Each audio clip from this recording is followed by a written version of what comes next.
From the News Channel 8 studios, let's talk live with your hosts, Natasha Barrett and Doug McElway. Well, the swine flu is still spreading, and a lot of people really nervous about how they can stay safe and avoid it. But besides washing your hands, there are some simple steps to keep the flu at bay. Family practitioner Dr. David Woynarowski is here now with some tips on keeping your home flu-free. Doctor, thanks very much for coming in. It's my pleasure, Doug. Thank you. Boy, it's spreading like wildfire. People are just scrambling to try to find this vaccine. We've had cases here in D.C., and I know it's happening all over the country of people waiting in line for hours and hours to try to get it. Turned away yet, you know, in addition. It's a little scary. And the other thing I think that people need to know is here's the real hitch, and that is that the actual peak of this epidemic is probably going to hit in about 2 or 3 weeks. So that's really not enough time for the vaccine to be fully effective. You should still get it, obviously, but the swine flu is going to probably last until April. So you're going to be protected if you get the vaccine, but the actual peak's coming sooner than we're ready for it.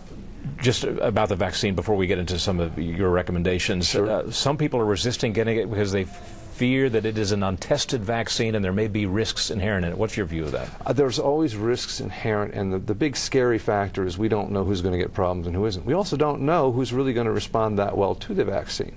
We always say the vaccine is your first line of defense. Well, actually, your immune system is your first line of defense. Okay. And that's really the problem. All right. Let's get into that then, your immune system. First line of defense, keeping your hands washed, I guess, right? Absolutely, and I need to stress this. I carry the alcohol gel with me because a lot of times I'm traveling. You cannot wash your hands enough. You cannot put enough of that stuff on your hands during this season. And top 3 tips: wash your hands, wash your hands, wash your hands. So, okay, that's really it. Even at the risk of cracking and you don't want to go that far. Okay. You don't want to go that far. And I mean, most of especially this is why I like the gels, because they have an emollient in there that keep your hands from getting too cracked. Stay away from your nose and your mouth, and especially other people's noses and mouths, I guess. Stay away from all wet orifices if you have a suspicion that somebody has the flu. And obviously, yes, hands, nose, mouth, eyes all need to be kept away from each other, but the other places too, especially if that person is sick. This is almost an impossible task in schools, I suspect, especially with little tiny ones. I was picking up my little one at school the other day, and I saw about 3 or 4 kids who had runny noses. Very tough in those situations, very tough in the elderly extended care facilities. We're counting on some cooperation, and a lot of times it's unrealistic to expect it. So you really do have to take care of yourself. Yeah. One of your pieces of advice is know your community. What does that mean specifically? I think you need to use your doctor's office as a resource and your news media as a resource to find out what's going on in your community, because there's going to be outbreaks in certain communities, and that's really the only way you're going to find out about them. Between your doctor's office and the news media, you should be able to find out what's going on in your community to keep yourself safe, and then you can be much more aggressive in terms of what you do to prevent the swine flu, and also in addition to the other flu. We don't neglect that either.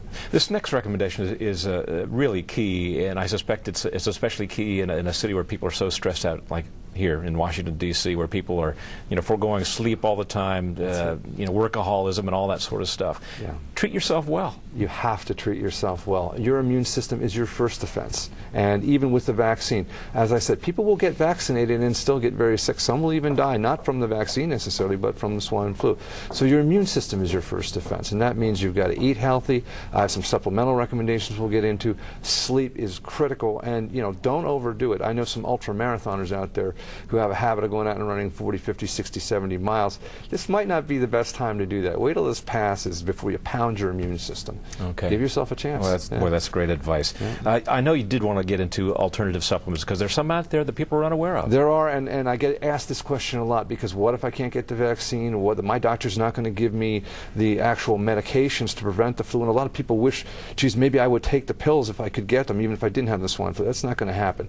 You're going to have to really have the infection or behave like you have the infection to get those medications. So there's 4 supplements I recommend to people at least to look into. And again, these are not a replacement for what's going on in traditional medicine.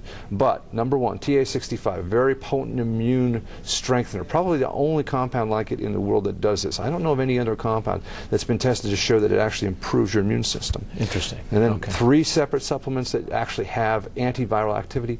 Number 1, elderberry extract. Number 2, 2, rhodiola rosea, and number 3, black currant. All been tested, all have H1N1 activity. So if you're interested in doing that little extra something special, one caveat: if you're taking the inhaled vaccine, you can't use any of these because they have what is called neuraminidase inhibitors. Same thing as Tamiflu and Relenza.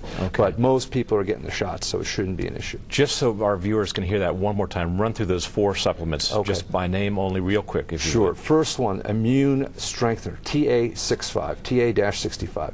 And then 3 antiviral type supplements: elderberry extract, black currant extract, and rhodiola rosea. Again, all tested.